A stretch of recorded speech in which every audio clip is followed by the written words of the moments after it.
The smoke was going down. That was the first thing Agnes Prudhomme noticed when her husband lit the stove that morning. Not the warmth, not the smell of pine resin catching in the firebox, but the smoke. It came out of the top of the firebox, hit the ceiling plate, and instead of rising toward the flue pipe, the way smoke in every stove Agnes had ever seen in 34 years of living rose toward the flue pipe, it dropped. It curled downward along the stovepipe's outer surface, pooled briefly at the base, and then pulled sideways toward the floor-level duct her husband had cut through the cabin's interior partition wall 3 weeks prior against her specific and clearly stated objections. She stood in the doorway of the back room, watching this happen, and said nothing for a long moment. Then she said it looked wrong. Her husband, Marcel, did not look up from where he was crouched beside the stove, with a strip of damp rawhide pressed against the firebox seam, checking for gaps in the mortar joint he had repacked the previous evening. He was a compact man, 5 feet 7 inches, with the kind of hands that come from 20 years of blacksmithing, wide across the knuckle, scarred at the palm, capable of working in heat that would have sent most men backward.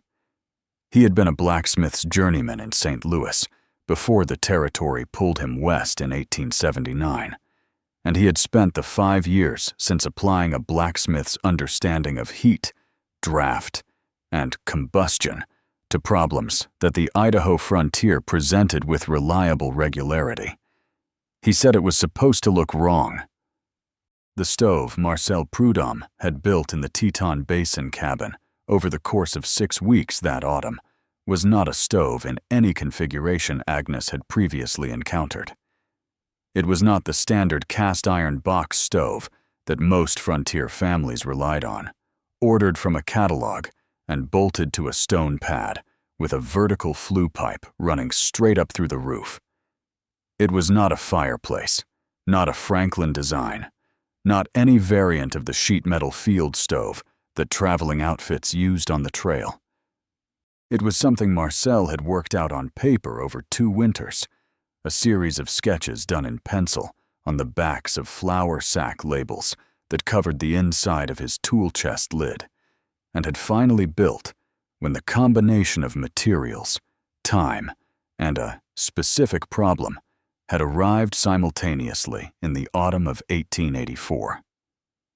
The specific problem was Agnes. She had been diagnosed in Rexburg the previous spring by a doctor named Calloway, who had trained in Philadelphia and practiced in Idaho Territory because Philadelphia had not worked out for reasons he declined to specify. The diagnosis was inflammation of the lung passages, what a later generation of physicians would classify more precisely, but which Calloway described to Marcel in the plain terms of a man who preferred clarity to comfort. Agnes's lungs were damaged, possibly from the alkali dust of their crossing through the Snake River Plain in 1879, possibly from something prior, and the combination of cold air and smoke exposure that defined a standard Idaho Territory winter would accelerate the damage in ways that Calloway was not optimistic about. He told Marcel to get her somewhere warm and clean-aired for the winter. Marcel looked at him for a moment, and then asked if Calloway had recently been outside in the Teton Basin in October, because warm and clean-aired was not a category the Territory offered between November and April. Calloway said he understood the difficulty.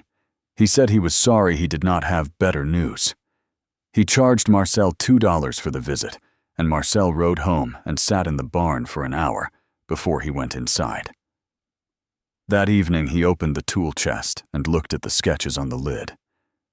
What Marcel had designed, imperfectly, iteratively, through 2 winters of thinking about heat transfer in enclosed spaces, was a stove system built on a principle that most frontier builders had never considered. Because most frontier builders were not blacksmiths who had spent 20 years watching how heat moves through metal and air and masonry in a working forge. The principle was simple in theory and complicated in execution. Instead of venting combustion gases immediately upward and out through a roof flue, his system ran the hot exhaust gases horizontally through a series of internal baffles before they exited the building, extracting the maximum possible heat from the combustion products before they escaped into the outside air. The gases entered hot, gave up their heat to the surrounding masonry mass as they moved through the baffle channels, and exited the flue significantly cooler and significantly cleaner than they would have from a standard straight pipe installation. Cleaner mattered for Agnes. A standard stove venting straight up created draft conditions that pulled combustion byproducts back into the room every time the firebox door opened, or the wind created negative pressure at the flue cap. Marcel had watched Agnes cough through 2 previous winters in the small back room where she spent most of her time, and he had connected what he was watching to what he knew about draft and combustion with the methodical certainty of a man who does not make intuitive leaps, but follows chains of physical causation to their ends. The baffle system changed the draft behavior entirely. The horizontal run created a slight positive pressure in the firebox that pushed combustion gases away from the room rather than pulling room air toward the fire. The smoke going down that Agnes had observed was not malfunction. It was the system's exhaust finding the baffle entry point at floor level and beginning its horizontal run through the partition wall toward the secondary heat exchanger Marcel had built into the back room's north wall. The back room where Agnes spent her winters. He had built the heat to go to her instead of building her to go to the heat. She stood in the doorway watching the smoke move in its wrong and deliberate direction, and felt something shift in her chest that had nothing to do with her damaged lungs. She asked him how long it had taken him to work it out. 2 winters, he said. He pressed the rawhide strip against the mortar joint and found no gaps. He sat back on his heels and looked at the stove with the expression of a man examining something he is not yet certain he can trust. Then he said they would know by February whether it worked. Agnes looked at the smoke curling toward the floor duct and made a decision she did not announce. She was going to be alive in February to find out. The first real test came on the 4th of November. Not the gradual cold of an early autumn night that a person adjusts to incrementally, adding a blanket, moving closer to the fire, accepting the seasonal shift in small, manageable degrees. This was the Teton Basin's first hard freeze of the season, a front that dropped out of the Yellowstone high country overnight and hit the basin floor at dawn with the specific authority of something that has been building in the mountains for weeks and has finally decided to come down. The thermometer Marcel had nailed to the barn doorpost read 14 degrees at first light. By mid-morning, it had not moved. Marcel fired the stove at 5 in the morning, the way he fired it every morning. Birch bark first, split into finger-width strips that caught from a single match. Then pine kindling laid in a cross pattern that allowed maximum air circulation through the firebox grate. Then 2 splits of dry lodgepole pine added once the kindling had established a bed of coals that could sustain them. He had been firing stoves since he was 12 years old in his father's blacksmith shop in St. Louis, and he did it with the economical precision of a man for whom fire building is not a skill, but a reflex. No wasted motion, no second matches, no adjustment after the fact. He set the firebox damper at 3/4 open to establish draft, then walked to the partition wall and pressed his palm flat against the masonry surface of the baffle channel, where it ran through the wall at knee height. He held it there for 4 minutes, The stone was warming from the inside out, the heat from the exhaust gases working through the masonry mass, the way heat always works through dense material. Slowly, with commitment, in a manner that once established is difficult to reverse. He moved his palm to the back room's north wall, where the secondary heat exchanger sat, a 3-inch thick panel of mortared fieldstone set flush with the wall surface, connected to the baffle system behind it. That surface was already measurably warmer than the surrounding log wall. He went and got Agnes.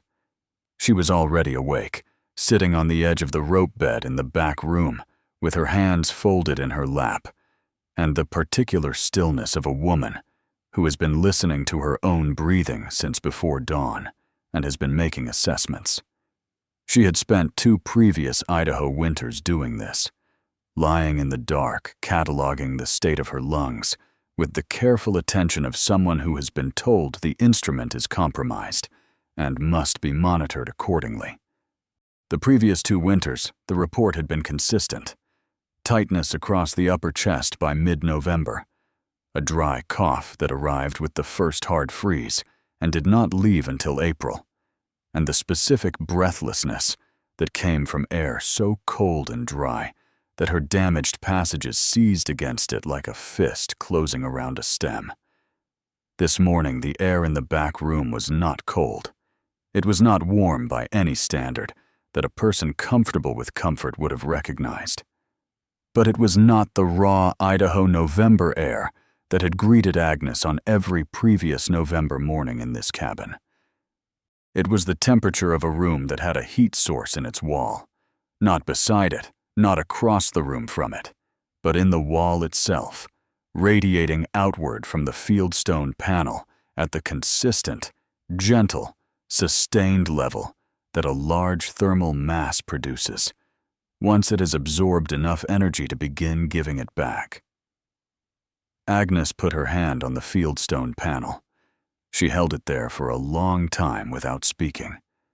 Marcel stood in the doorway and watched and said nothing because there was nothing useful to say.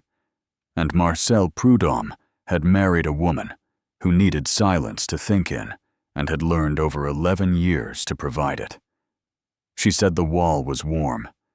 He said it would be warmer by noon and warmer still by evening as the masonry mass continued to absorb heat from the baffle exhaust. He said the overnight temperature drop would pull some of that stored heat back out, but the mass was large enough that it would not return to ambient before he fired the stove again at 5 the following morning. He said this in the plain sequential way he explained mechanical things: cause, effect, next cause, next effect, without attribution or pride, the way a man describes the behavior of a system he has built and tested and is now observing in operation. Agnes said nothing for a moment. Then she asked him what the smoke smelled like in the back room. He told her to tell him. She breathed in deliberately through her nose, the way Dr. Calloway had taught her to assess her own air quality. Slowly, full chest expansion, held for 3 seconds, released. She did it twice. The air in the back room carried the faint background warmth of heated stone and the distant resin smell of burning lodgepole pine, the same smell that permeated every frontier cabin from October to April. What it did not carry was the sharp, eye-stinging overlay of combustion byproduct that a standard stove pushed back into a room every time its draft reversed. The baffle system's positive firebox pressure was holding. The room air and the combustion gases were staying separated the way Marcel had calculated they would. She said it smelled clean. He nodded once and went back to the stove to check the damper. December arrived with the systematic cruelty that the Teton Basin reserved for people who had not yet learned to take it seriously. The temperature dropped to -8 by the second week and held there for 11 consecutive days, while a dry wind came down off the Tetons from the northwest and scoured the basin floor clean of loose snow, piling it in drifts against the south faces of every structure on the claim. Marcel shoveled the cabin entrance clear every morning before he fired the stove, working by lantern light in the dark and the wind, and then came inside and built the fire and pressed his palm to the baffle channel wall and confirmed that the system was drawing and the heat was moving in the direction he had designed it to move. Agnes did not cough in November. She waited for it. Every morning she made her assessment in the dark, and every morning the report was different from the 2 previous years. The tightness was there, a background awareness of her own breathing that she had learned to live with, but the cough that had announced every previous November like a door opening onto a cold room did not arrive. She did not tell Marcel immediately. She was not a superstitious woman, but she understood the difference between a pattern and a single data point. And she waited until the last week of November, when 11 days of -8 degrees had failed to produce the cough that -8 degrees had reliably produced in both previous years, before she mentioned it at the supper table. She said she had not coughed. Marcel looked at his plate. He cut a piece of salt pork and ate it. He was quiet for long enough that Agnes wondered if he had heard her. Then he said he knew. He said he had been listening every morning through the partition wall before he came in to check on her. He said he had been listening for 3 weeks.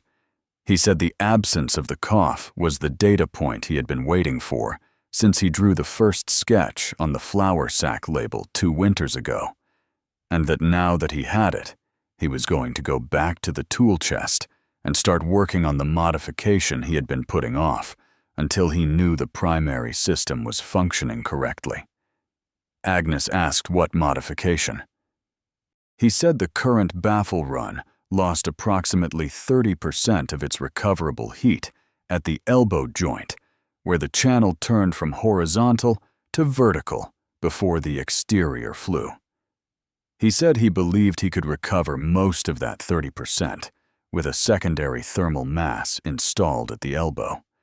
He said it would require pulling the exterior wall log at the flue exit point and resetting the masonry, which was a significant job in December, but was a job he preferred to do now rather than wait for spring, because Agnes was going to need that additional heat in January and February when the basin hit its lowest temperatures. Agnes looked at him across the table for a moment. She asked if he was going to eat the rest of his salt pork first. He looked down at his plate. He picked up his fork. Outside, the wind worked at the cabin walls with the methodical persistence of something that has all winter and knows it. Inside the back room, the fieldstone panel held its heat steady against the north wall, radiating outward at the slow, committed rate of a large thermal mass that has been loaded with energy all day and is prepared to give it back through the night. The stove ticked in the front room. The baffle channel moved its heat where Marcel had told it to go. The coldest night of the winter arrived on the 14th of January. Marcel knew it was coming 3 days before it arrived, because the sky told him. Not in any mystical sense. He was not a man who read omens or credited intuition. With anything a physical observation could not explain. The sky told him the way. Skies tell people who have learned to read them. A high, thin overcast moving in from the northwest. The specific yellow-white color that meant the air mass behind it was dry and dense and cold in a way that ordinary winter cold was not. He had seen that sky once before, in the winter of 1881, when the basin recorded -31 degrees for 4 consecutive nights, and 2 homestead families on the eastern flat abandoned their claims and did not come back. He spent the 3 days preparing. He pulled an additional cord of split lodgepole from the woodpile and stacked it inside the front room against the east wall, covered with canvas to keep the bark dry. He packed the exterior flue cap joint with a lime mortar mix he had prepared in September and stored in a sealed crock against exactly this need. The joint had been his primary concern since October, the one point in the system where sustained extreme cold could compromise the draft behavior by allowing the flue gas temperature to drop below the condensation point and ice the cap from the inside. He packed it solid and smoothed it with a wet finger and let it cure for 48 hours before the cold arrived. He checked the baffle channel elbow joint that he had rebuilt in December, pressing his palm against the masonry surface at the repair point and confirming the heat transfer was uniform across the entire face. The secondary thermal mass he had installed at the elbow, a dense block of mortared river stone, 14 inches by 14 inches, set directly against the channel wall at the point of maximum heat concentration, had been performing beyond his calculations since December. The back room's overnight low temperature, which he measured every morning by the small mercury thermometer he had bought in Rexburg specifically for this purpose, had not dropped below 41 degrees on any night since the secondary mass went in. On nights when the front room stove was running at full capacity, the back room held at 53 degrees, which was not warm by any comfortable standard, but was a temperature at which Agnes's damaged lung passages did not seize and did not produce the cough, and did not give Dr. Calloway's prognosis the opportunity to prove itself correct. The cold arrived on the night of the 14th, as predicted. Marcel fired the stove at 4 in the morning instead of 5, adding an hour to the thermal loading cycle to ensure the masonry mass was fully charged before the outside temperature hit its lowest point in the pre-dawn hours.